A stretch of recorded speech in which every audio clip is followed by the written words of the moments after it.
Selama pandemi COVID-19, pemanfaatan air bersih di Kuta Selatan dan Badung memang mengalami penurunan signifikan. Namun setelah pandemi berakhir, diperkirakan kebutuhan air di kawasan ITDC Nusa Dua mencapai 10.000 meter kubik per hari. Utama ITDC NU, Ana Agung istri Ratna Dewi mengatakan sebagai anak usaha ITDC yang bergerak di bidang pelayanan utilitas di kawasan pariwisata, pihaknya berupaya untuk terus meningkatkan kelengkapan dan kualitas layanan. Salah satunya melalui penyediaan air bersih yang sustainable dan andal di kawasan Nusa Dua dan The Mandalika.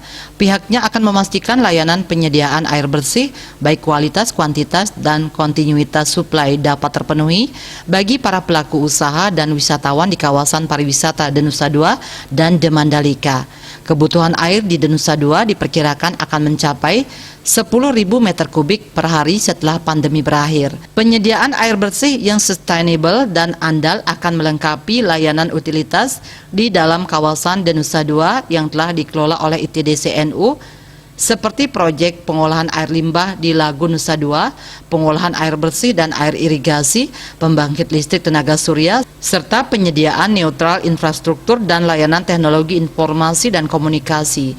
Sugyatnyana Denpos melaporkan.